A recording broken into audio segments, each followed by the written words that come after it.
ਸਤਨਾਮ ਸ੍ਰੀ ਵਾਹਿਗੁਰੂ ਸਾਹਿਬ JIO.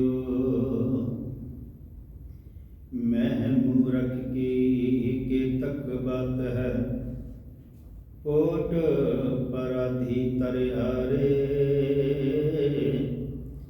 ਗੁਰ ਨਾਨਕ ਜਿਨ ਸੁਣਿਆ ਭੇਖਿਆ, ਸੇ ਫਿਰ ਗਰਭਾਸ ਨਾ ਪਰਿਆਰੇ। ਜੇਤਾ ਜੀਓ ਪਿੰਡ ਸਭ ਤੇਰਾ, ਤੂੰ ਅੰਤਰ ਜਾਮੀ ਪੁਰਖ ਭਗਵਾਨ। ਦਾਸਨ ਦਾਸ ਕਹੈ ਜਨ ਨਾਨਕ, ਜੇਹਾ ਤੂੰ ਕਰਾਏ ਤੇਹਾ ਹਉ ਕਰੀ ਵਖਿਆਨ। ਜਿਉ ਬੁਲਾਵਹਿ ਤਿਉ ਬੋਲਹਿ ਸੁਆਮੀ, ਕੁਦਰਤ ਕਵਣ ਹਮਾਰੀ। ਸਾਧ ਸੰਗ ਨਾਨਕ ਜਸ ਗਾਇਓ, ਜੋ ਪ੍ਰਭ ਕੀ ਅਤ ਪਿਆਰੀ। ਸਾਧ ਸੰਗ ਨਾਨਕ ਜਸ ਗਾਇਓ, ਜੋ ਪ੍ਰਭ ਕੀ ਅਤ ਪਿਆਰੀ। ਪਰਮ ਸਨਮਾਨਯੋਗ ਗੁਰੂ ਸਵਾਰੀ, ਗੁਰੂ ਪਿਆਰੀ ਸਾਧ ਸੰਗਤ ਜੀ, ਸਤਿਗੁਰੂ ਜੀ ਦੀ ਅਪਾਰ ਰਹਿਮਤ ਸਦਕਾ ਹਫ਼ਤਾਵਾਰੀ ਦੀਵਾਨ ਦੇ ਵਿੱਚ ਜੁੜ ਬੈਠਣ ਦਾ ਸੁਭਾਗਾ ਸਮਾਂ ਪ੍ਰਾਪਤ ਹੋਇਆ ਹੈ। ਸਮੂਹ ਸੰਗਤਾਂ ਜਿੱਥੇ ਜਿੱਥੇ ਵੀ ਗੁਰੂ ਨਾਨਕ ਨਾਮ ਲੇਗਾ, ਗੁਰਮੁਖ ਪਿਆਰੇ ਬੈਠੇ ਹੋਏ ਨੇ। ਗੁਰੂ ਨਾਨਕ ਸਾਹਿਬ ਮਹਾਰਾਜ ਜੀ ਦਾ ਜੋਤੀ ਜੋਤ ਸਮਾਉਣਾ ਪ੍ਰਭ ਬੜੇ ਹੀ ਸ਼ਰਧਾ ਦੇ ਨਾਲ ਮਨਾਇਆ ਹੈ। ਕਰਤਾਰਪੁਰ ਕਰਤਾ ਵਸੈ ਸੰਤਨ ਕੇ ਪਾਸ। ਗੁਰੂ ਨਾਨਕ ਸਾਹਿਬ ਮਹਾਰਾਜ ਜੀ ਨੇ ਕਰਤਾਰਪੁਰ ਸ਼ਹਿਰ ਵਸਾਇਆ। ਇੱਕ ਕਰਤਾਰਪੁਰ ਜਲੰਧਰ ਦੇ ਕੋਲ ਹੈ, ਜੋ ਗੁਰੂ ਅਰਜਨ ਸਾਹਿਬ ਮਹਾਰਾਜ ਜੀ ਨੇ ਵਸਾਇਆ। ਤੇ ਗੁਰੂ ਸਾਹਿਬ ਜੀ ਨੇ ਇੱਕ ਕਰਤਾਰਪੁਰ ਜੋ ਸਤ ਸੰਗਤ ਨੂੰ ਕਿਹਾ ਹੈ।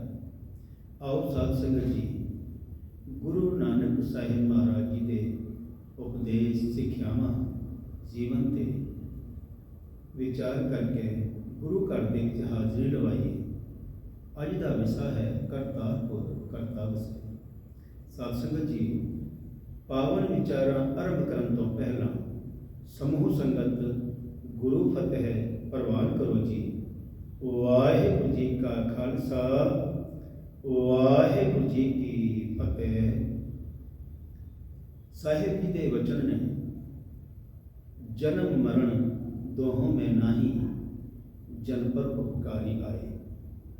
ਗੁਰੂ ਨਾਨਕ ਸਾਹਿਬ ਮਹਾਰਾਜ ਜਿਨ੍ਹਾਂ ਦਾ ਜਨਮ ਪ੍ਰਕਾਸ਼ 15 ਅਪ੍ਰੈਲ ਸਨ 1469 ਈਸਵੀ ਨੂੰ ਹੋਇਆ ਹੈ। ਭਾਈ ਗੁਰਦਾਸ ਜੀ ਦੇ ਵਚਨ ਨੇ, ਸਤਿਗੁਰ ਨਾਨਕ ਪ੍ਰਗਟਿਆ, ਮਿੱਟੀ ਧੁੰਦ ਜਗ ਚਾਨਣ ਹੋਆ। ਗੁਰੂ ਨਾਨਕ ਸਾਹਿਬ ਮਹਾਰਾਜ ਪ੍ਰਗਟ ਹੋਏ ਨੇ ਤੇ ਸਾਰੇ ਸੰਸਾਰ ਦੇ ਵਿੱਚ ਅਗਿਆਨਤਾ ਦਾ ਹਨੇਰਾ, ਸਾਰੇ ਸੰਸਾਰ ਦੇ ਵਿੱਚ ਹਾਹਾਕਾਰ ਮਚੀ ਹੋਈ ਹੈ। ਹਰ ਪਾਸੇ ਹਾਹਾਕਾਰ। ਪਰ ਧਿਆਨ ਦੇਣਾ ਗੁਰੂ ਕੀ ਸਾਜੀ ਨਿਵਾਜੀ ਸਾਧ ਸੰਗਤ ਜੀ, ਜਿੱਥੇ ਸੱਜਣ ਠੱਗ ਬੈਠਿਆ ਹੋਇਆ ਹੈ, ਭੂਮੀਆ ਚੋਰ ਹੈ, ਕੋਡਾ ਰਾਖਸ਼ ਹੈ, ਉੱਥੇ ਅਜੇ ਵੀ ਹਨੇਰਾ ਹੈ। ਉੱਥੇ ਪ੍ਰਕਾਸ਼ ਕਦੋਂ ਹੋਇਆ? ਉੱਥੇ ਗੁਰੂ ਸਾਹਿਬ ਜੀ ਪ੍ਰਗਟ ਕਦੋਂ ਹੋਏ? ਜਦੋਂ ਗੁਰੂ ਦਾ ਸ਼ਬਦ ਸਤਿਗੁਰੂ ਜੀ ਉੱਥੇ ਪਹੁੰਚੇ ਨੇ। ਸਤਿਗੁਰਾਂ ਨੇ ਉਸ ਸ਼ਬਦ ਦੇ ਨਾਲ ਜੋੜਿਆ ਤਾਂ ਉਹ ਸੱਜਣ ਠੱਗ ਤੋਂ ਸੱਜਣ ਸ਼ਾਹ ਬਣ ਗਿਆ, ਭੂਮੀਆ ਚੋਰ ਤੋਂ ਭੂਮੀਆ ਸ਼ਾਹ ਬਣ ਗਿਆ। ਤੇ ਜਿਨ੍ਹਾਂ ਨੂੰ ਗੁਰੂ ਸਾਹਿਬ ਜੀ ਨੇ ਸ਼ਬਦ ਨਾਲ ਜੋੜਿਆ, ਤੇ ਜਦੋਂ ਸ਼ਬਦ ਦਾ ਪ੍ਰਕਾਸ਼ ਹੋਇਆ ਤੇ ਗੁਰੂ ਸਾਹਿਬ ਜੀ ਉੱਥੇ ਪ੍ਰਗਟ ਹੋਏ। ਭਾਵ ਗੁਰੂ ਸਾਹਿਬ ਜੀ ਸ਼ਬਦ ਦੇ ਰੂਪ ਦੇ ਵਿੱਚ ਅੱਜ ਵੀ ਸਾਡੇ ਸਾਹਮਣੇ ਮੌਜੂਦ ਹਨ। ਗੁਰੂ ਸਾਹਿਬ ਜੀ ਨੇ 4 ਉਦਾਸੀਆਂ ਕੀਤੀਆਂ। ਚੌਥੀ ਉਦਾਸੀ ਤੋਂ ਬਾਅਦ ਗੁਰੂ ਸਾਹਿਬ ਜੀ ਨੇ ਕਰਤਾਰਪੁਰ ਵਿਖੇ ਨਿਵਾਸ ਕੀਤਾ ਹੈ ਤੇ ਕਰਤਾਰਪੁਰ ਦੇ ਵਿੱਚ ਆ ਕਰਕੇ ਗੁਰੂ ਸਾਹਿਬ ਜੀ ਨੇ ਕਰਤਾਰਪੁਰ ਦੇ ਵਿੱਚ ਜੋ ਉੱਥੋਂ ਦਾ ਇਲਾਕਾ ਹੈ ਉਸ ਇਲਾਕੇ ਦੇ ਵਿੱਚ ਫੇਰੀਆਂ ਕੀਤੀਆਂ, ਖੇਤੀਬਾੜੀ ਕੀਤੀ ਔਰ ਸਾਰੀ ਸੰਗਤਾਂ ਨੂੰ ਨਾਮ ਦੇ ਨਾਲ ਜੋੜਿਆ ਹੈ। ਗੁਰੂ ਸਾਹਿਬ ਜੀ ਨੇ ਇਹ ਕਰਤਾਰਪੁਰ ਸ਼ਹਿਰ ਸਨ 1516 ਈਸਵੀ ਦੇ ਵਿੱਚ ਦੂਸਰੀ ਉਦਾਸੀ ਦੇ ਦੌਰਾਨ ਵਸਾਇਆ ਤੇ ਚੌਥੀ ਉਦਾਸੀ ਤੋਂ ਬਾਅਦ ਗੁਰੂ ਸਾਹਿਬ ਜੀ ਨੇ ਇਹ ਪੇਖ ਉਤਾਰ ਕਰਕੇ ਨਿਵਾਸ ਕੀਤਾ ਹੈ ਤੇ ਉਸੇ ਸਮੇਂ ਦੇ ਵਿੱਚ ਜੋ ਅਚਲ ਦੇ ਵਿੱਚ ਮੇਲਾ ਲੱਗਦਾ ਹੈ। ਗੁਰੂ ਨਾਨਕ ਸਾਹਿਬ ਮਹਾਰਾਜ ਅਚਲ ਪਹੁੰਚਦੇ ਹਨ। ਇਹ ਗੁਰਦਾਸਪੁਰ ਵਿੱਚ ਬਟਾਲੇ ਤੋਂ ਦੱਖਣ ਵਾਲੇ ਪਾਸੇ ਸੜਕ ਤੇ 3 ਮੀਲਾਂ ਦੇ ਫਾਸਲੇ ਤੇ ਹੈ, ਜਿੱਥੇ ਮਹਾਦੇਵ ਦਾ ਮੰਦਿਰ ਹੈ ਤੇ ਉਸ ਪਾਸੇ ਬਹੁਤ ਵੱਡਾ ਜਿਹੜਾ ਮੇਲਾ ਹੈ ਉਹ ਸ਼ਿਵਰਾਤ ਵਾਲੇ ਦਿਨ ਲੱਗਦਾ ਹੈ। ਬਹੁਤ ਸਾਰੇ ਜਿਹੜੇ ਜੋਗੀ ਨੇ ਉਹ ਉੱਥੇ ਪਹੁੰਚਦੇ ਹਨ, ਕਰਾਮਾਤਾਂ ਵਿਖਾਉਂਦੇ ਨੇ। ਗੁਰੂ ਸਾਹਿਬ ਜੀ ਜਦੋਂ ਕਰਤਾਰਪੁਰ ਵਿੱਚ ਨਿਵਾਸ ਕਰ ਰਹੇ ਨੇ, ਜਦੋਂ ਸੁਣਿਆ ਵੀ ਸ਼ਿਵਰਾਤ ਦਾ ਬਹੁਤ ਵੱਡਾ ਮੇਲਾ ਹੈ, ਬਹੁਤ ਸਾਰੇ ਲੋਕ ਪਹੁੰਚਦੇ ਹਨ ਤੇ ਭਾਈ ਗੁਰਦਾਸ ਜੀ ਲਿਖਦੇ ਨੇ, ਮੇਲਾ ਸੁਣ ਸ਼ਿਵਰਾਤ ਦਾ ਬਾਬਾ ਅਚਲ ਬਟਾਲੇ ਆਈ। ਮੇਲਾ ਸੁਣ ਸ਼ਿਵਰਾਤ ਦਾ ਬਾਬਾ ਅਚਲ ਬਟਾਲੇ ਆਈ, ਦਰਸ਼ਨ ਵੇਖਣ ਕਾਰਣੇ ਸਗਲੀ ਉਲਟ ਭਈ ਲੋਕ ਆਈ। ਜਦੋਂ ਲੋਕਾਂ ਨੂੰ ਪਤਾ ਲੱਗਿਆ ਕਿ ਗੁਰੂ ਨਾਨਕ ਸਾਹਿਬ ਮਹਾਰਾਜ ਆਪ ਵੀ ਇਸ ਅਚਲ ਦੇ ਮੇਲੇ ਵਿੱਚ ਆ ਰਹੇ ਨੇ ਤੇ ਬਹੁਤ ਸਾਰੇ ਜਿਹੜੇ ਲੋਕ ਹਨ ਗੁਰੂ ਸਾਹਿਬ ਜੀ ਦਾ ਦਰਸ਼ਨ ਕਰਨ ਵਾਸਤੇ ਪਹੁੰਚਦੇ ਨੇ। ਦਰਸ਼ਨ ਵੇਖਣ ਕਾਰਣੇ ਸਗਲੀ ਉਲਟ ਭਈ ਲੋਕ ਆਈ, ਲੱਗੀ ਵਰਸਣ ਲక్ష్ਮੀ ਰਿਦ ਸਿਧ ਨੌ ਨਿਧ ਸਭਾਈ। ਜੋਗੀ ਵੇਖ ਚਲਿਤ ਨੂੰ ਮਨ ਵਿੱਚ ਰਿਸਕ ਕਨੇਰੀ ਖਾਈ। ਬਹੁਤ ਸਾਰੇ ਜਿਹੜੇ ਲੋਕ ਨੇ ਜੋਗੀਆਂ ਕੋਲ ਨਾ ਜਾ ਕਰਕੇ ਗੁਰੂ ਸਾਹਿਬ ਜੀ ਦੇ ਕੋਲ ਬੈਠਦੇ ਨੇ, ਮੱਥਾ ਟੇਕਦੇ ਨੇ, ਨਾਮ ਬਾਣੀ ਦੇ ਵਿਚਾਰ ਸਰਵਣ ਕਰਦੇ ਹਨ। ਪਰ ਜੋਗੀਆਂ ਨੂੰ ਬਹੁਤ ਹੀ ਜ਼ਿਆਦਾ ਇਹਦੇ ਨਾਲ ਜਿਹੜਾ ਹੈ ਉਹ ਗੁੱਸਾ ਆ ਰਿਹਾ ਹੈ। ਉਹ ਜਿਹੜੇ ਜੋਗੀ ਵੇਖ ਚਲਿਤ ਨੂੰ ਮਨ ਵਿੱਚ ਰਿਸ਼ਕ ਕਨੇਰੀ ਆਈ, ਮਨ ਵਿੱਚ ਰਿਸ਼ਕ ਕਨੇਰੀ ਖਾਈ, ਭਗਤੀਆਂ ਭਾਈ ਭਗਤ ਆਨ। ਤੇ ਜਿਹੜੇ ਰਾਸਧਾਰੀ ਨੇ ਉਹ ਜੋਗੀਆਂ ਨੂੰ ਛੱਡ ਕਰਕੇ ਗੁਰੂ ਸਾਹਿਬ ਜੀ ਦੇ ਕੋਲ ਰਾਸ ਕਰਨ ਲੱਗ ਪਏ ਤੇ ਜੋਗੀਆਂ ਨੇ ਕੀ ਕੀਤਾ, ਉਹਨਾਂ ਰਾਸਧਾਰੀਆਂ ਦਾ ਜਿਹੜਾ ਗਲਬਾ ਸੀ ਜਿਸ ਦੇ ਵਿੱਚ ਲੋਕ ਮਾਇਆ ਪਾ ਰਹੇ ਸਨ, ਪੈਸੇ ਸੁੱਟ ਰਹੇ ਸਨ, ਉਸ ਗਲਬੇ ਨੂੰ ਛੁਪਾ ਦਿੱਤਾ। ਗੁਰੂ ਸਾਹਿਬ ਜੀ ਨੇ ਉਹ ਜਿਹੜਾ ਗਲਬਾ ਸੀ ਫਿਰ ਲਿਆ ਕੇ ਸਾਹਮਣੇ ਰੱਖਿਆ। ਭਗਤੀਆਂ ਭਾਈ ਭਗਤ ਆਨ, ਲੋਟਾ ਜੋਗੀ ਲਿਆ ਛੁਪਾਈ। ਭਗਤੀਆਂ ਗਈ ਭਗਤ ਭੁੱਲ, ਲੋਟੇ ਅੰਦਰ ਸੁਧ ਭੁਲਾਈ। ਬਾਬਾ ਜਾਣੀ ਜਾਣ ਪ੍ਰਭ, ਕੱਢਿਆ ਲੋਟਾ ਜਹਾਂ ਲੁਕਾਈ। ਵੇਖ ਚਰਿਤਰ ਜੋਗੀ ਖੁਣ ਸਾਈ। ਤੇ ਇਹ ਸਭ ਕੁਝ ਵੇਖ ਕਰਕੇ ਜੋਗੀ ਜਿਹੜੇ ਨੇ ਹੋਰ ਜ਼ਿਆਦਾ ਗੁੱਸੇ ਵਿੱਚ ਆ ਗਏ ਨੇ, ਖੁਣਸ ਖਾ ਰਹੇ ਨੇ। ਖਾਦੀ ਖੁਣਸ ਜੋਗੀ ਸਰਾ, ਗੋਸ਼ਟ ਕਰਨ ਸਮੇਂ ਉੱਠ ਆਈ। ਤੇ ਸਾਰੇ ਜਿਹੜੇ ਜੋਗੀ ਨੇ ਫਿਰ ਗੁਰੂ ਸਾਹਿਬ ਜੀ ਕੋਲ ਗੋਸ਼ਟ ਕਰਨ ਵਾਸਤੇ ਆਏ। ਪੁੱਛੇ ਜੋਗੀ ਭੰਗਰ ਨਾਥ, ਤੋਏ ਦੁੱਧ ਵਿੱਚ ਕਿਉਂ ਕਾਜੀ ਪਾਈ। ਤੇ ਜਿਹੜੇ ਜੋਗੀ ਨੇ ਗੁਰੂ ਨਾਨਕ ਸਾਹਿਬ ਮਹਾਰਾਜ ਜੀ ਕੋਲੋਂ ਪੁੱਛਦੇ ਹਨ ਬਈ ਤੁਸੀਂ ਜਿਹੜਾ ਭੇਖ ਉਤਾਰ ਕਰਕੇ ਇਹ ਗ੍ਰਸਤੀ ਜਿਹੜਾ ਜੀਵਨ ਹੈ ਉਹ ਕਿਉਂ ਅਪਣਾਇਆ ਹੈ। ਇਹਦੇ ਇਸ ਤਰ੍ਹਾਂ ਹੈ, ਫਿੱਟਿਆ ਚਾਟਾ ਦੁੱਧ ਦਾ, ਰੜਕਿਆ ਮੱਖਣ ਹੱਥ ਨਾ ਆਈ। ਕਿ ਜਿਵੇਂ ਗੜਵੇ ਦੇ ਵਿੱਚ ਦੁੱਧ ਹੋਵੇ ਤੇ ਉਸ ਦੇ ਵਿੱਚ ਕਾਜੀ ਪਾ ਕੇ ਆਪ ਖਰਾਬ ਕਰਨਾ ਹੋਵੇ ਤੇ ਤੁਸੀਂ ਇਸ ਤਰ੍ਹਾਂ ਸਭ ਕੁਝ ਕਿਉਂ ਕੀਤਾ। ਭੇਖ ਉਤਾਰ ਉਦਾਸ ਦਾ, ਵਤ ਕਿਉਂ ਸੰਸਾਰੀ ਰੀਤ ਜਲਾਈ। ਤੁਸੀਂ ਉਦਾਸੀਆਂ ਦਾ ਭੇਖ ਉਤਾਰ ਕਰਕੇ ਤੇ ਇਹ ਗ੍ਰਸਤੀ ਦਾ ਜਿਹੜਾ ਰਾਹ ਕਿਉਂ ਅਪਣਾ ਲਿਆ ਹੈ। ਭੇਖ ਉਤਾਰ ਉਦਾਸ ਦਾ, ਵਤ ਕਿਉਂ ਸੰਸਾਰੀ ਰੀਤ ਚਲਾਈ। ਨਾਨਕ ਆਖੇ ਭੰਗਰ ਨਾਥ, ਤੇਰੀ ਮਾਂ ਉਚੱਜੀ ਆਈ। ਤੇ ਤੇਰੀ ਜਿਹੜੀ ਮਤ ਹੈ ਉਹ ਮੈਲੀ ਹੋ ਗਈ ਹੈ, ਉਚੱਜੀ ਹੋ ਗਈ ਹੈ। ਭਾਂਡਾ ਧੋਏ ਨਾ ਜਾਤੇ ਹਨ, ਪਾਏ ਕੁਚੱਜੇ ਫੁੱਲ ਸੜਾਈ। ਤੇਰੀ ਮਤ ਸੜ ਗਈ ਹੈ। ਹੋਏ ਅਤੀਤ ਗ੍ਰਸਤ ਅਜ फिर उन्होंने के कर मंगण जाई कि तू जिना गृहस्थी धर्म नूं माड़ा आख रहा है ते तू गृहस्थ नूं तजिया है, फिर गृहस्थियां दे कोल मंगण क्यों जाता है? किहड़ी पूर्ति वास्ते फिर तू गृहस्थियां दे अगे नकर करदा, हथ अड़दा, झोली अड़दा है? कहते होए अतीत गृहस्थ तज, फिर उन्होंने के कर मंगण जाई, बिन दिते किछ हथ न आई। देण तो बगैर किसी को कुछ नहीं प्राप्त होता। ये सुन बचन जोगी सरा, ते ये सब सुन करके जोगियां ने की कीता। भाई साहब भाई गुरदास जी लिखते ने, यह सुन बचन जोगी सरा, मार किलक बहु रूह उठाई, खड़ दर्शन को देखिया, कल जुग वेदी नानक आई। सिद्ध बोलने सब औखदियां, तंत्र मंत्र की धुनों चढ़ाई। हुण जिहड़े जोगी ने ਉਹ ਵੱਖ-ਵੱਖ ਤਰ੍ਹਾਂ ਦੀ ਜਿਹੜੀ ਕਰਾਮਾਤਾਂ ਵਿਖਾਉਣ ਲੱਗ ਪਏ ਨੇ। ਰੂਪ ਵਟਾਵਨ ਜੋਗੀਆਂ, ਸਿੰਘ ਬਾਗ ਬਹੁ ਚਲਤ ਦਿਖਾਈ। ਤੇ ਕੋਈ ਕਿਸੇ ਨਾ ਕਿਸੇ ਤਰ੍ਹਾਂ ਦਾ ਰੂਪ ਬਣਾਇਆ, ਕਿਸੇ ਨਾ ਕਿਸੇ ਤਰ੍ਹਾਂ ਦਾ ਉਹ ਵੱਖ-ਵੱਖ ਚੇਟਕ ਤੇ ਨਾਟਕ ਕਰ ਰਹੇ ਨੇ। ਇੱਕ ਪਰ ਕਰਕੇ ਉੱਡਣ, ਕਈ ਜਿਹੜਿਆਂ ਨੇ ਇਹਨੇ ਅਭਿਆਸ ਕੀਤਾ ਹੈ, ਜਿਵੇਂ ਹਵਾ 'ਚ ਉੱਡਣ ਲੱਗ ਪਏ, ਕੋਈ ਜਿਹੜੇ ਪਾਣੀ 'ਚ ਤੁਰਨ ਲੱਗ ਪਏ, ਉਹ ਵੱਖ-ਵੱਖ ਤਰ੍ਹਾਂ ਦੇ ਭੇਖ ਵਿਖਾ ਰਹੇ ਨੇ ਲੋਕਾਂ ਨੂੰ ਭਰਮਾਉਣ ਵਾਸਤੇ ਵੀ ਸਾਡੇ ਕੋਲ ਬਹੁਤ ਤਾਕਤ ਹੈ, ਸਾਡੇ ਕੋਲ ਬਹੁਤ ਚੇਟਕ ਹੈ। बहुत रूप बटाया जोगिया, सिंह बाग बहुत चलत दिखाई। एक पर करके उडरन, पंखी जिवें रहे लील आई। एक नाग होए पवन जोड़, एक ना वर्खा अगन वसाई। तारे तोड़े भंगरनाथ, एक जड़े मिरगानी, जल तर जाई। सिद्धा अगन ना बुझे बुझाई। उन्हां दे अंदर इन्ना क्रोध आ गया है, वो वख-वख तरह के जिहड़े ने वो भेख विखा रहे ने, चेटक विखा रहे ने।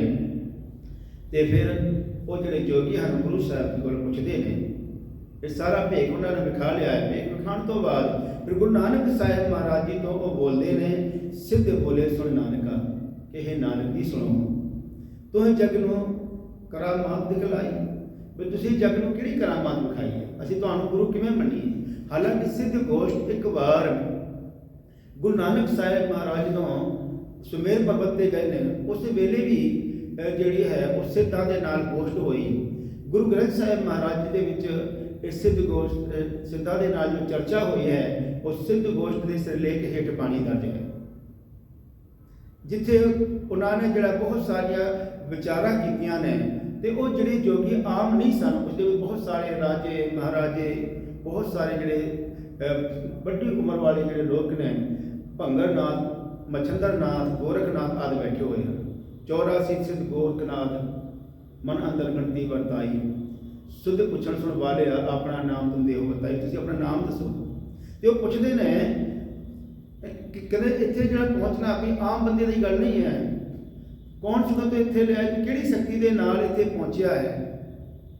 ते गुरु साहिब जी उन्होंने दस्सिया सी, हाँ जपिया परमेश्वर पाओ भगत संताली लाई, कि मैं अकाल पुरख वाहिगुरू प्रभु परमात्मा की बंदगी की ते सिमरन के सदका सुमेर पर्वत ते पहुंचिया। ਤੇ ਉਹਨਾਂ ਦੇ ਨਾਲ ਜਦੋਂ ਸਿੱਧ ਗੋਸ਼ਟ ਹੋਈ ਹੈ, ਤੇ ਉਹ ਸਿੱਧ ਜਿਹੜੇ ਨੇ ਉਹ ਪੁੱਛਦੇ ਨੇ ਵੀ ਤੁਹਾਨੂੰ ਇੰਨਾ ਗਿਆਨ ਕਿੱਥੋਂ ਪ੍ਰਾਪਤ ਹੋਇਆ। ਕਵਣ ਆਰੰਭ ਕਵਣ ਮਤ ਵੇਲਾ, ਤੇਰਾ ਕਵਣ ਗੁਰੂ ਜਿਸ ਕਾ ਤੂੰ ਚੇਲਾ। ਤਾਂ ਸਾਹਿਬ ਜੀ ਨੇ ਜਵਾਬ ਦਿੱਤਾ, ਪਵਨ ਆਰੰਭ ਸਤਿਗੁਰ ਮਤ ਵੇਲਾ, ਸ਼ਬਦ ਗੁਰੂ ਸੁਰ ਤੂੰ ਚੇਲਾ। ਕਿ ਮੇਰਾ ਜਿਹੜਾ ਗੁਰੂ ਹੈ ਉਹ ਸ਼ਬਦ ਹੈ। ਦੇਹੀ ਕਰਕੇ ਨਾ ਹੀ ਮੇਰਾ ਕੋਈ ਗੁਰੂ ਹੈ, ਨਾ ਹੀ ਮੈਂ ਕਿਸੇ ਦਾ ਦੇਹੀ ਕਰਕੇ ਗੁਰੂ ਹਾਂ। शब्द परमात्मा का नाम, अकाल पुरख की बंदगी, शब्द मेरा गुरु है ते सुरत चेला है। फिर जिहड़े जोगी ने वो अपने मन में विचारते ने, अगर ये बालक, क्योंकि उन्हां दी उम्र जिहड़ी है किसी 100 साल, किसी 125 साल, किसी 150 साल, गुरु साहिब की उस वेले उम्र केवल 30 साल है, तो उन्हां दी उम्र के हिसाब नाल गुरु साहिब के बच्चे ने। तो सोचते हैं जोगी भी अगर ये साडे योग में अगर योग धारण कर लैंदा है, साडा मत धारण कर लेता है, तो साडा जिहड़ा मत है योग मत पूरे संसार में फेमस हो जाएगा।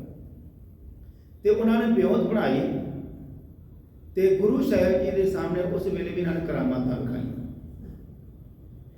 गुरु साहिब जी जिहड़े ने गुरु साहिब के सामने बहुत सारी करामातां विखाइयां। भांडा दिता, गुरु साहिब ने भांडा दे दिता, तो क्या वो देखो सामने नदी है, उसदे विच पानी भर के लियाओ। भांडा दिता नाथ जी, पानी भर ले मन उठ जाता। खप्पर दिता नाथ जी, पानी भर ले मन उठ जाता। सिद्धि मने विचारिया, किवें दर्शन ये लेवे वाला।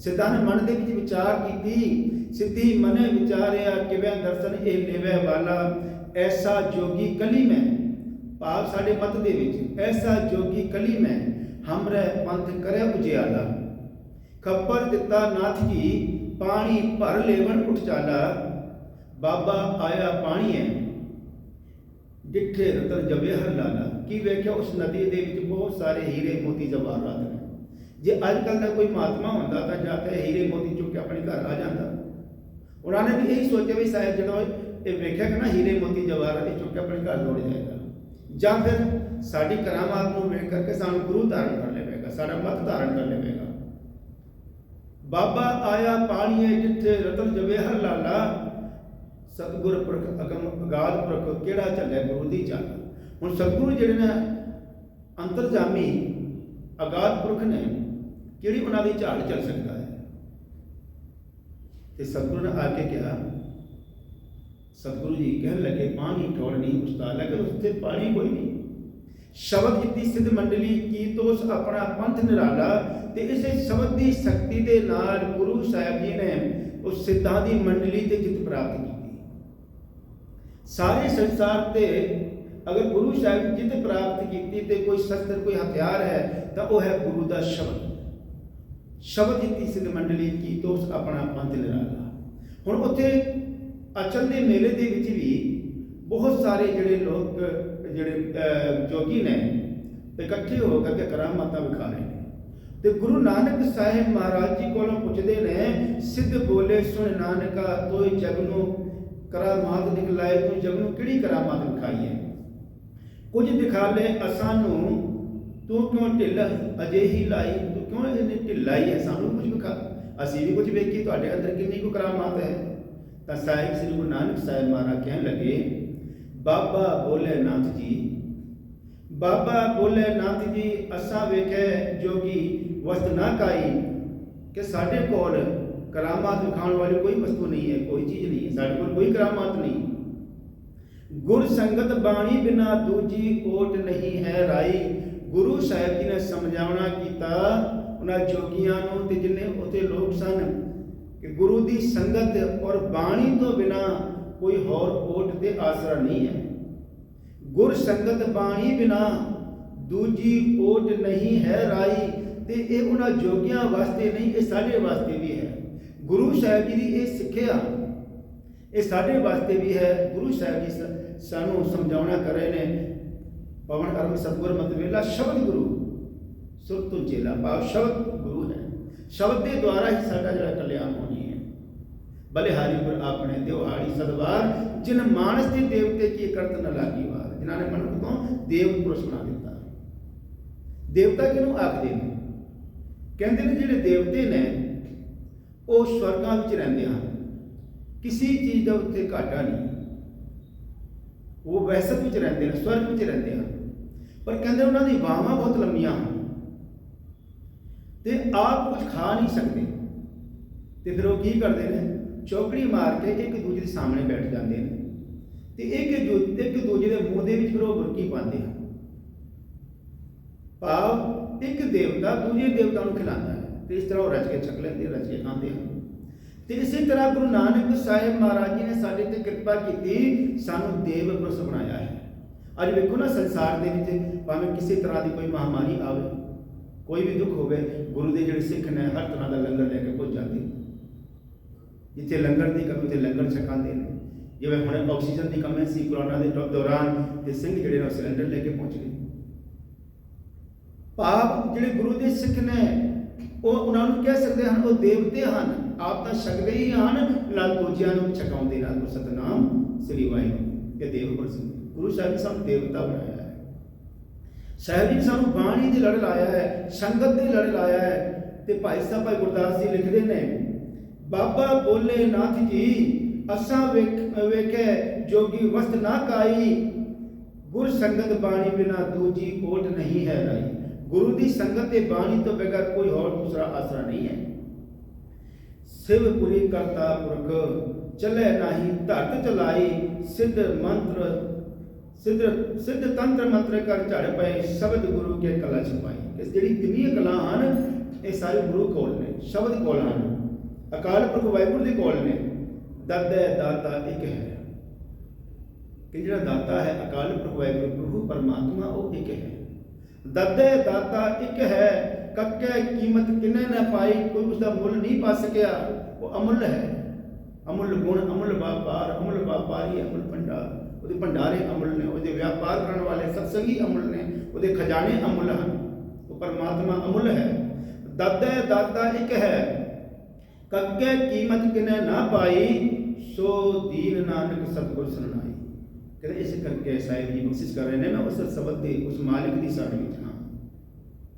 ਤੇ ਭਾਈ ਸਾਹਿਬ ਜੀ ਅੱਗੇ ਬੜੀ ਸੋਹਣੀ ਲਿਖਦੇ ਨੇ, ਕਹਿੰਦਾ ਬਾਬਾ ਬੋਲੇ ਨਾਥ ਜੀ ਸ਼ਬਦ ਸੁਣੋ ਸਚਮੁਖੋਂ ਅਲਾਈ, ਵਾਜੋ ਸੱਚੇ ਨਾਮ ਦੇ ਹੋਰ ਕਰਾਮਾਤ ਅਸਾਥੇ ਨਹੀਂ। ਸਾਡੇ ਕੋਲ ਕੋਈ ਕਰਾਮਾਤ ਨਹੀਂ, ਕੇਵਲ ਤੇ ਕੇਵਲ ਗੁਰੂ ਦਾ ਸ਼ਬਦ ਪਰਮਾਤਮਾ ਦੀ ਬੰਦਗੀ ਹੈ। ਵਸਤਰ ਪਹਿਰਿਓ ਅਗਨ ਕੇ ਵਰਪ ਹਿਮਾਲय ਮੰਦਰ ਛਾਈ, ਕਰੋ ਰਸੋਈ ਸਾਰਦੀ ਸਗਲੀ ਧਰਤੀ ਨਥ ਜਲਾਈ। ਕਿ ਜਿਹੜੇ ਤੁਸੀਂ ਕਰਾਮਾਤ ਦੀ ਗੱਲ ਕਰ ਰਹੇ ਹੋ ਨਾ, ਮੈਂ ਲੋਹੇ ਦੀ ਜਿਹੜੀ ਰਸੋਈ ਬਣਾ ਲਵਾਂ, ਸਾਰੀ ਧਰਤੀ ਨੂੰ ਆਪਣੇ ਵਸ ਵਿੱਚ ਕਰ ਲਵਾਂ, ਹਿਮਾਲਿਆ ਦੇ ਵਿੱਚ ਜਾ ਕੇ ਬੈਠ ਨਿਵਾਸ ਕਰ ਲਵਾਂ। ਕਹਿੰਦਾ ਇਹ ਵੱਡ ਕਰੀ ਬਿਥਾਰ ਕਿਉਂ, ਸਗਲੀ ਧਰਤੀ ਹੱਕੀ ਜਾਏ, ਸਾਰੇ ਸੰਸਾਰ ਨੂੰ ਵਸ ਵਿੱਚ ਕਰ ਲਵਾਂ, ਪਰ ਇਸ ਦੇ ਨਾਲ ਕੁਝ ਨਹੀਂ ਹੋਣਾ। ਤੋਲੀ ਧਰਤ ਆਕਾਸ਼ ਦੋਏ ਪਿੱਛੇ ਚਾਵੇ ਟੰਗ ਚੜਾਈ।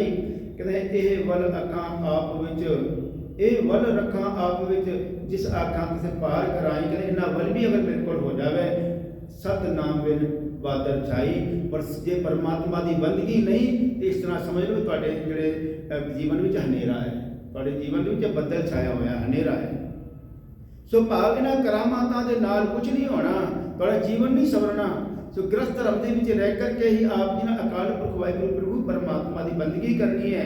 ਬੰਦਗੀ ਤੋਂ ਬਗੈਰ ਤੁਹਾਡੇ ਜੀਵਨ ਦੇ ਵਿੱਚ ਅਗਿਆਨਤਾ ਦਾ ਹਨੇਰਾ ਹੈ, ਤੁਹਾਡੇ ਜੀਵਨ ਵਿੱਚ ਹਨੇਰਾ ਹੈ। ਤੇ ਗੁਰੂ ਸਾਹਿਬ ਜੀ ਨੇ ਉਸ ਅਚਲ ਵਟਾਲੇ ਦੇ ਵਿੱਚ ਜਿੰਨੇ ਜੋਗੀ ਸਨ ਤੇ ਉਸ ਲੁਕਾਈ ਨੂੰ ਸ਼ਬਦ ਦੇ ਤੇ ਸੰਗਤ ਦੇ ਲੜ ਲਾਇਆ। ਤੇ ਗੁਰੂ ਸਾਹਿਬ ਜੀ ਉਸ ਤੋਂ ਬਾਅਦ ਸਿਆਲਕੋਟ ਪਹੁੰਚਦੇ ਹਨ। ਗੁਰੂ ਸਾਹਿਬ ਜੀ ਨੂੰ ਪਤਾ ਲੱਗਦਾ ਵੀ ਸਿਆਲਕੋਟ ਦੇ ਵਿੱਚ ਦੂਜੀ ਵਾਸੀ ਦੌਰਾਨ ਵੀ ਗਏ ਸਨ।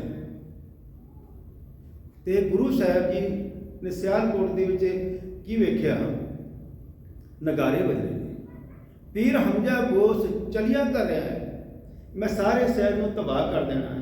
ਗੁਰੂ ਸਾਹਿਬ ਜੀ ਨੇ ਨਗਾਰਾ ਜਿਹੜਾ ਬੰਦ ਕਰਾਇਆ ਤੇ ਜਿਹੜਾ ਸ਼ਬਦ ਉਚਾਰਨ ਕੀਤਾ। ਜਦੋਂ ਸ਼ਬਦ ਨੂੰ ਸੁਣਿਆ ਬੜੇ ਗੁੱਸੇ ਵਿੱਚ ਪੀਰ ਹਮਜਾ ਗੋਸ ਮਨ ਨੂੰ ਠੰਡ ਪਹੁੰਚੀ।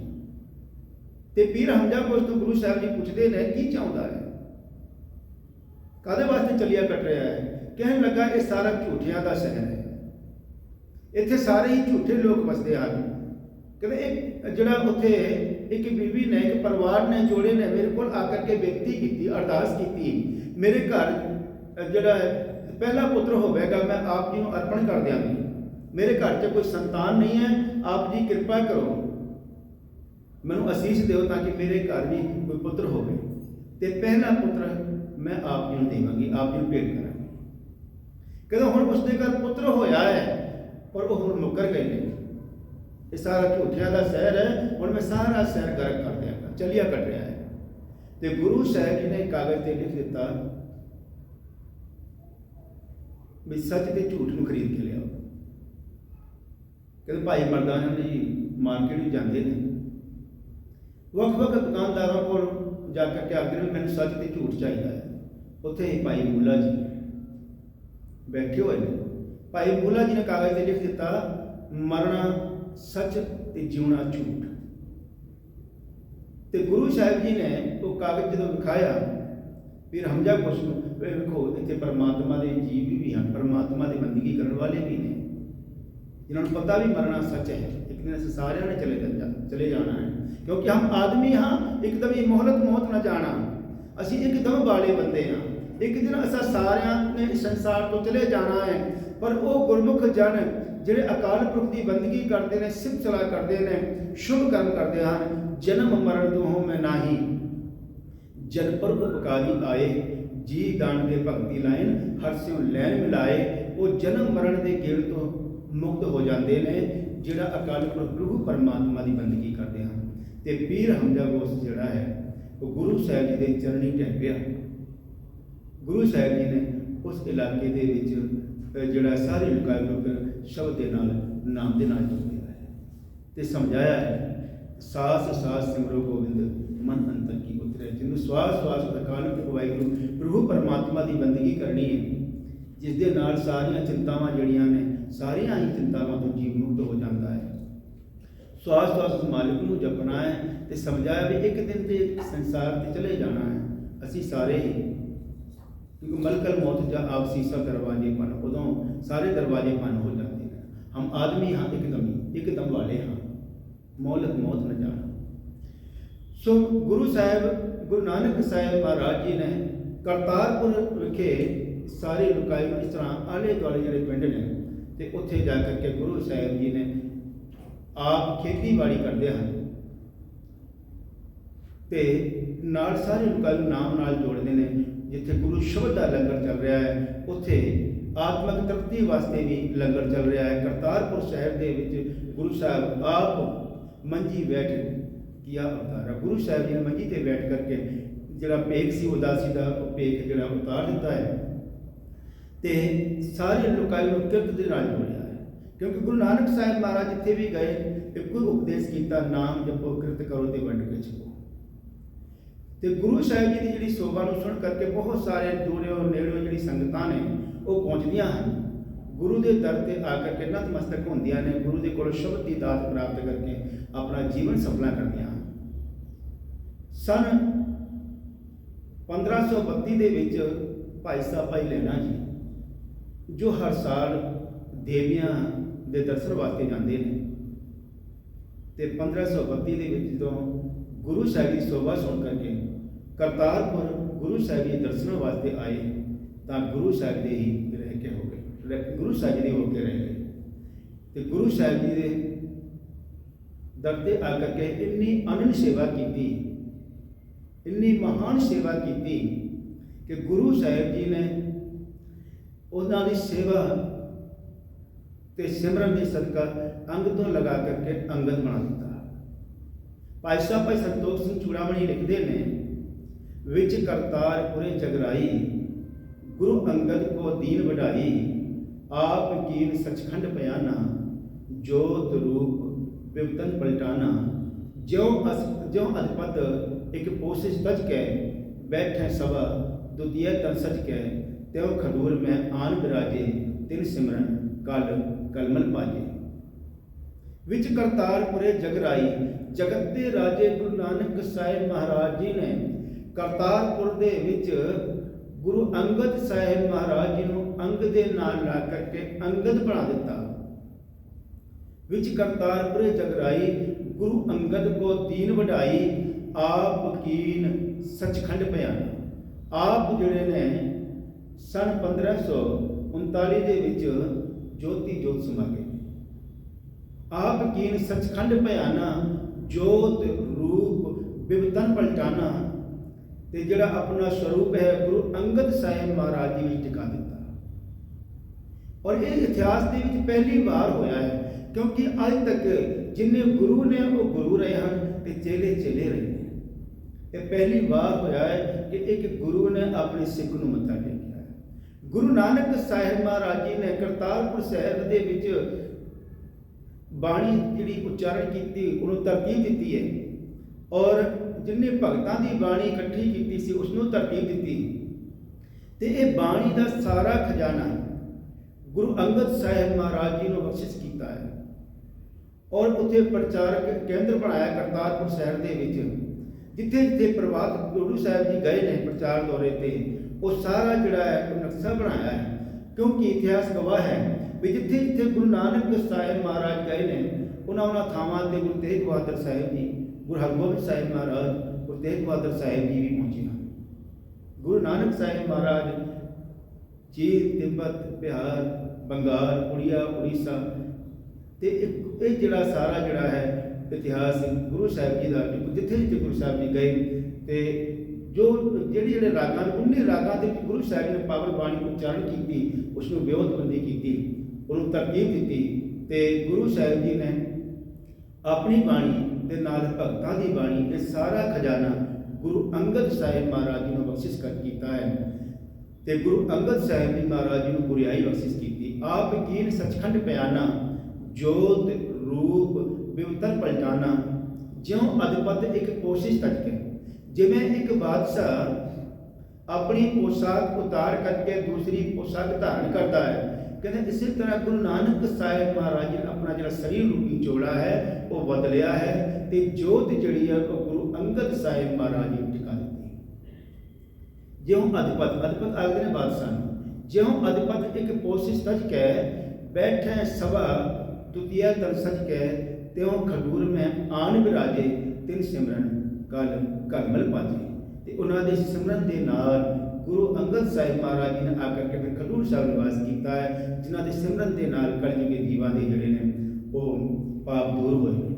और गुरु अंगद साहिब महाराज जी ने खडूर साहब विखे आकर के, क्योंकि सतगुरु गुरु नानक साहिब महाराज जी को सिक्ख्या प्राप्त की, उत्थे आकर के गुरु साहिब जी ने मल अखाड़े बनाए शरीर को तंदुरुस्त रखने वास्ते। उत्थे आकर के गुरु साहिब जी ने सिक्ख्या का केंद्र बनाया, फिर बच्चों को विद्या जी पढ़ानी शुरू की है, दवा खाना बनाए।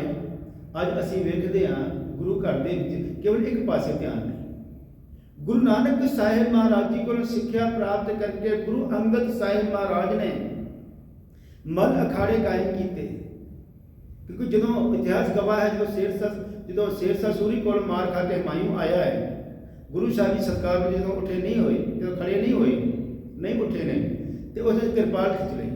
गुरु साहब जी ने कहा ये जी है किरपाल तेरी, उस वे शेरशाह सूरी वेले कितने सी, बड़ा शर्मिंदा होया। तो गुरु साहब जी ने मल अखाड़े कायम किए, सिक्ख्या के केंद्र बनाए, दवा खाना बनाया। तो गुरु साहब गुरु नानक साहिब महाराज जी ने जो शब्द का खजाना गुरु अंगद साहिब महाराज जी ने बख्शिश किया है, जोत ओहा जुगत साय सहकाया फेर प्रटिय।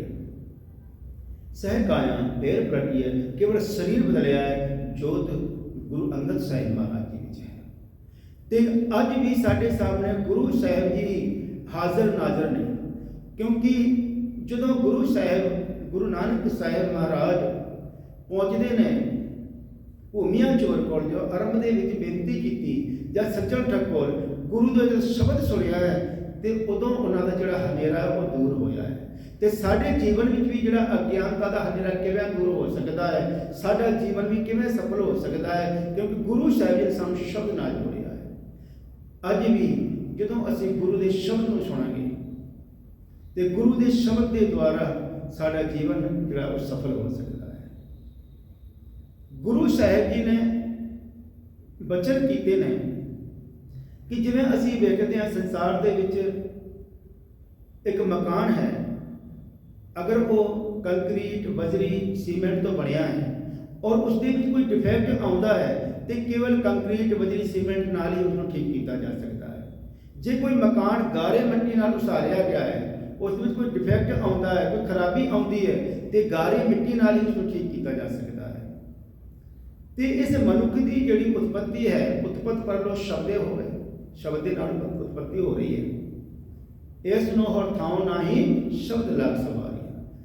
तो हर पक्षों हर खेत्र के जोड़ा उद्धार है वो केवल शब्द के नाल, इसनों हर थाओ ना ही शब्द नाल सवारियां। गुरु साहब शब्द नाल जोड़िया है, तो शब्द लड़ लग करके ही असी सारे अपना जीवन सफला कर सकते हैं।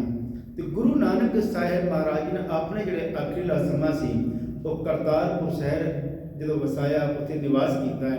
असी वेखते हैं जो कोई बंदा रिटायर हो जाता है, जब अवस्था वड्डी हो जाती है, तो सोचते हैं आराम करिए, पर धन गुरु नानक साहिब महाराज जिन्होंने करतारपुर निवास किया है, तो आराम नहीं किया, आले दुआले के केंद्रों में प्रचार किया है। आप सिमरन आप भी सिमरन किया, तो सारी लुकाई को सिमरन नाल जोड़िया है। अमृत के वेले तो सोदर की बाणी का उत्थे जाप किया जाता है, आरती गायन की जाती है। तो उस उत्थे जिहड़े लोग सन, जिहड़ी संगत करते हैं, उन्होंने करतारी आखते सन। करतारपुर गुरु साहिब जी ने शहर बसाया, तो जिहड़े संगत करते हैं नाम की शब्द की, तो उन्होंने गुरमुख प्यारियां उन्होंने सत्संगियां करतारी करके आखते हैं भी ये करतारी ने, सद करतारी ने, तो सद नाल जुड़े हुए हैं। ਕਰਤਾਰਪੁਰ ਤੋਂ ਭਾਵ ਹੈ ਅਕਾਲ ਪੁਰਖ ਵਾਹਿਗੁਰੂ ਦੀ ਪੁਰੀ। ਤੇ ਇੱਕ ਕਰਤਾਰਪੁਰ ਜੋ ਪਾਕਿਸਤਾਨ ਵਿੱਚ ਜੋ ਗੁਰੂ ਨਾਨਕ ਸਾਹਿਬ ਮਹਾਰਾਜ ਜੀ ਨੇ ਵਸਾਇਆ, ਜਿੱਥੇ ਨਾਮ ਦਾ ਪ੍ਰਵਾਹ ਚੱਲਿਆ, ਸੰਗਤ ਦਾ ਪ੍ਰਵਾਹ ਚੱਲਿਆ। ਦੂਜਾ ਕਰਤਾਰਪੁਰ ਗੁਰੂ ਅਰਜਨ ਸਾਹਿਬ ਮਹਾਰਾਜ ਜੀ ਨੇ ਜਲੰਧਰ ਕੋਲ ਵਸਾਇਆ ਹੈ।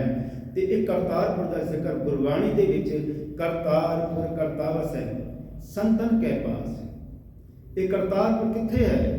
ਆਪ ਜੀ ਦੇ ਕੋਲ ਸਤ ਸੰਗਤ ਦੇ ਵਿੱਚ। ਜਦੋਂ ਅਸੀਂ ਪਰਮਾਤਮਾ ਦੀ ਬੰਦਗੀ ਕਰਦੇ ਹਾਂ, ਸਿਮਰਨ ਕਰਦੇ ਹਾਂ, ਤੇ ਉਸ ਵੇਲੇ ਅਸੀਂ ਕਰਤਾਰਪੁਰ ਦੇ ਵਿੱਚ ਨਿਵਾਸ ਕਰਦੇ ਹਾਂ। ਅੱਜ ਅਸੀਂ ਵੀ ਕਰਤਾਰਪੁਰ ਦੇ ਦਰਸ਼ਨ ਕਰ ਸਕਦੇ ਹਾਂ। ਆਪਣੇ ਘਰ ਬੈਠ ਕਰਕੇ ਸਫ਼ਰ ਕਰਦੇ ਹਾਂ, ਤੁਰਦੇ ਹਾਂ, ਫਿਰਦੇ ਹਾਂ। ਕਿਵੇਂ? ਜਦੋਂ ਸਤਿਗੁਰਾਂ ਦੀ ਉਚਾਰਨ ਕੀਤੀ ਬਾਣੀ ਪੜ੍ਹਦੇ ਹਾਂ, ਬਾਣੀ ਨੂੰ ਵਿਚਾਰਦੇ ਹਾਂ, ਬਾਣੀ ਦਾ ਸਿਮਰਨ ਕਰਦੇ ਹਾਂ, ਨਾਮ ਦਾ ਸਿਮਰਨ ਕਰਦੇ ਹਾਂ, ਉਸ ਵੇਲੇ ਸਾਡਾ ਜਿਹੜਾ ਨਿਵਾਸ ਹੈ ਉਹ ਕਰਤਾਰਪੁਰ ਦੇ ਵਿੱਚ ਹੈ। ਤੇ ਅਸੀਂ ਵੀ ਆਪਣੇ ਆਪ ਨੂੰ ਕਰਤਾਰੀ ਅਖਵਾ ਸਕਦੇ ਹਾਂ। ਗੁਰੂ ਸਾਹਿਬ ਨੇ ਉਸ ਕਰਤਾਰ ਨਾਲ ਜੋੜਿਆ। ਧੰਨ ਗੁਰੂ ਨਾਨਕ ਸਾਹਿਬ ਮਹਾਰਾਜ ਜੀ ਨੇ ਕਰਤਾਰਪੁਰ ਕਰਤਾਵਸ ਹੈ, ਕਿਉਂਕਿ ਕਰਤਾਰਪੁਰ ਦੇ ਵਿੱਚ ਸਤ ਸੰਗਤ ਦੇ ਵਿੱਚ ਅਕਾਲ ਪੁਰਖ ਵਾਹਿਗੁਰੂ ਪ੍ਰਭੂ ਪਰਮਾਤਮਾ ਦਾ ਨਿਵਾਸ ਹੈ। ਕਰਤਾਰਪੁਰ ਕਰਤਾਵਸ ਹੈ। ਅਕਾਲ ਪੁਰਖ ਪ੍ਰਭੂ ਪਰਮਾਤਮਾ ਆਪ ਵਸਦਾ ਹੈ ਕਿੱਥੇ? ਸੰਤਨ ਕੇ ਪਾਸ, ਸੰਤਾਂ ਦੇ ਹਿਰਦੇ ਦੇ ਵਿੱਚ, ਸੰਤਾਂ ਦੇ ਗੁਰਮੁਖਾਂ ਦੇ ਹਿਰਦੇ ਵਿੱਚ। ਜਿਹੜੇ ਸਤਸੰਗੀ ਨੇ, ਜਿਹੜੇ ਅਕਾਲ ਪੁਰਖ ਵਾਹਿਗੁਰੂ ਪ੍ਰਭੂ ਪਰਮਾਤਮਾ ਦੀ ਬੰਦਗੀ ਕਰਦੇ ਨੇ, ਸੰਤਨ ਤੋਂ ਭਾਵ ਕੋਈ ਖਾਸ ਬੰਦਾ ਨਹੀਂ ਜਿਹਨੇ ਮੇਰੇ ਵਾਂਗੂ ਚਿੱਟਾ ਚੋਲਾ ਪਾਇਆ ਜਾਂ ਕਿਸੇ ਨੇ ਪੀਲਾ ਚੋਲਾ ਪਾਇਆ, ਗਲੇ ਵਿੱਚ ਮਾਲਾਵਾਂ ਪਾਈਆਂ ਨੇ। ਤੇ ਸੰਤ ਕੌਣ ਹੈ? ਭਾਵੇਂ ਉਹ ਖੇਤੀਬਾੜੀ ਕਰਦਾ ਹੈ, ਭਾਵੇਂ ਉਹ ਦੁਕਾਨਦਾਰੀ ਕਰਦਾ ਹੈ, ਭਾਵੇਂ ਉਹ ਵਪਾਰ ਕਰਦਾ ਹੈ, ਪਰ ਜੋ ਪ੍ਰਭੂ ਪਰਮਾਤਮਾ ਦੀ ਬੰਦਗੀ ਦੇ ਵਿੱਚ ਜੁੜਿਆ ਹੋਇਆ ਹੈ, ਗ੍ਰਸਤੀ ਵਿੱਚ ਰਹਿ ਕਰਕੇ ਪਰਮਾਤਮਾ ਦੀ ਸੰਗਤ ਕਰਦਾ ਹੈ, ਪਰਮਾਤਮਾ ਦੀ ਬੰਦਗੀ ਕਰਦਾ ਹੈ। ਸਤ ਆਖਦੇ ਨੇ ਅਕਾਲ ਪੁਰਖ ਪ੍ਰਭੂ ਪਰਮਾਤਮਾ ਨੂੰ ਜਿਹੜੀ ਸਤ ਦੀ ਸੰਗਤ ਕਰਦਾ ਹੈ, ਉਹ ਹੈ ਸੰਤ, ਉਹ ਹੈ ਗੁਰਮੁਖ। ਉਹਨਾਂ ਦੇ ਵਾਸਤੇ ਸੰਤ ਤੇ ਗੁਰਮੁਖ ਸ਼ਬਦ ਆਇਆ ਹੈ। ਤੇ ਸੰਤ ਤੇ ਅਕਾਲ ਪੁਰਖ ਵਾਹਿਗੁਰੂ ਵਾਸਤੇ ਵੀ ਸੰਤ ਸ਼ਬਦ ਆਇਆ ਹੈ, ਗੁਰੂ ਵਾਸਤੇ ਵੀ ਸੰਤ ਸ਼ਬਦ ਆਇਆ ਹੈ। ਤੇ ਜਿਹੜੇ ਨਾਮ ਦੇ ਰਸੀਏ ਨੇ, ਜਿਨ੍ਹਾਂ ਦੇ ਜੀਵਨ ਦੇ ਵਿੱਚੋਂ ਕਾਮ ਕ੍ਰੋਧ ਲੋਭ ਮੋਹ ਅਹੰਕਾਰ, ਇਹ ਜਿਹੜੇ ਵਿਕਾਰ ਨਿਕਲ ਗਏ ਨੇ, ਜਿਨ੍ਹਾਂ ਨੇ ਇਹਨਾਂ ਨੂੰ ਆਪਣੇ ਵਸ ਵਿੱਚ ਕੀਤਾ ਹੈ, ਤੇ ਉਹ ਗੁਰਮੁਖ ਜਨ, ਉਹ ਸੰਤ ਜਨ, ਉਹਨਾਂ ਦੇ ਹਿਰਦੇ ਵਿੱਚ ਪਰਮਾਤਮਾ ਦਾ ਨਿਵਾਸ ਹੈ। ਕਰਤਾਰਪੁਰ ਕਰਤਾਵਸ ਹੈ। ਅਸੀਂ ਵੀ ਕਰਤਾਰਪੁਰ ਦੇ ਵਾਸੀ ਹੋ ਸਕਦੇ ਹਾਂ, ਕਰਤਾਰਪੁਰ ਦੇ ਦਰਸ਼ਨ ਕਰ ਸਕਦੇ ਹਾਂ, ਜਿੱਥੇ ਪਰਮਾਤਮਾ ਦਾ ਨਿਵਾਸ ਹੈ, ਅਕਾਲ ਪੁਰਖ ਵਾਹਿਗੁਰੂ ਦਾ ਨਿਵਾਸ ਹੈ। ਕਰਤਾਰਪੁਰ ਕਰਤਾਵਸ ਹੈ, ਸੰਤਨ ਕੇ ਪਾਸ ਬਿਗੜ ਨਾ ਕੋ ਲਾਗਤਾ। ਗੁਰ ਪੈ ਅਰਦਾਸ। ਜਦੋਂ ਅਸੀਂ ਗੁਰੂ ਦੇ ਦਰ ਤੇ ਅਰਦਾਸ ਕਰਦੇ ਹਾਂ ਨਾ, ਫਿਰ ਕੋਈ ਵਿਘਨ ਨਹੀਂ ਲੱਗਦਾ।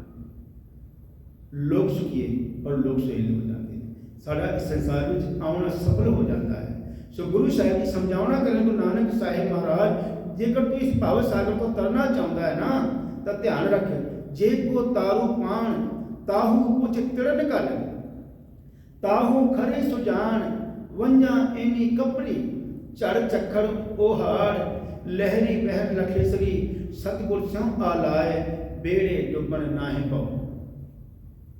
ਕਿ ਜੇਕਰ ਇਸ ਭਵ ਸਾਗਰ ਨੂੰ ਤਰਨਾ ਚਾਹੁੰਦਾ ਹੈ ਨਾ, ਤਾਂ ਉਹਨਾਂ ਗੁਰਮੁਖ ਪਿਆਰਿਆਂ ਦੀ ਸੰਗਤ ਕਰਿਆ ਕਰ। ਸੰਗਤ ਵਿੱਚ ਬੈਠ ਕਰਕੇ ਪਰਮਾਤਮਾ ਦੀ ਬੰਦਗੀ ਕਰਿਆ ਕਰ, ਕਿਉਂਕਿ ਉਹ ਤਰਨਾ ਜਾਣਦੇ ਨੇ। ਤੇ ਜਿਨ੍ਹਾਂ ਨੂੰ ਤਰਨਾ ਨਹੀਂ ਆਉਂਦਾ, ਅਗਰ ਤੂੰ ਉਹਨਾਂ ਦੇ ਕੋਲ ਪਹੁੰਚੇਗਾ ਨਾ, ਤਾਂ ਆਪ ਡੁੱਬੇ ਚੌਵੇਦ में ਚੇਲੇ ਦੀਏ ਬਹਾਏ, ਆਪ ਤੋਂ ਡੁੱਬਣਗੇ, ਨਾਲ ਤੈਨੂੰ ਵੀ ਡੁੱਬ ਲੈਣਗੇ, ਨਾਲ ਤੈਨੂੰ ਵੀ ਡੁੱਬ ਲੈਣਗੇ। ਕਿੰਨੇ ਐਸੇ ਗੁਰਮੁਖ ਪਿਆਰੇ ਹੋਏ ਨੇ ਜਿਨ੍ਹਾਂ ਦੇ ਜੀਵਨ ਦੇ ਵਿੱਚ ਕਿਸੇ ਤਰ੍ਹਾਂ ਦਾ ਕੋਈ ਵਿਕਾਰ ਨਹੀਂ ਆਇਆ ਹੈ। ਇਤਿਹਾਸ ਵਿੱਚ ਜ਼ਿਕਰ ਆਉਂਦਾ ਹੈ ਹਰੀ ਸਿੰਘ ਨਲਵਾ, ਗੁਰੂ ਦੇ ਜੋ ਸ਼ਬਦ ਨਾਲ ਜੁੜਿਆ ਹੈ। ਜਦੋਂ ਗੁਰਸਿੱਖੀ ਧਾਰਨ ਕੀਤੀ ਹੈ, ਤੇ ਕਹਿੰਦੇ ਇੱਕ ਬੀਬੀ ਆਉਂਦੀ ਹੈ, ਉਹ ਸੋਚਦੀ ਹੈ ਮੈਂ ਆਪਣੇ ਭਰਾ ਦਾ ਬਦਲਾ ਲੈਣਾ, ਅੱਜ ਇਸ ਨੂੰ ਕਰੈਕਟਰ ਪੱਖੋਂ ਦੇਖਦੇ ਹਾਂ, ਤੇ ਆਖਰ ਕੇ ਆਖਦੀ ਹੈ ਮੈਂ ਚਾਹੁੰਦੀ ਹਾਂ ਮੇਰੇ ਕੋਲ ਤੋਂ ਤੇਰੇ ਵਰਗਾ ਸੂਰਮਾ ਪੈਦਾ ਹੋਵੇ।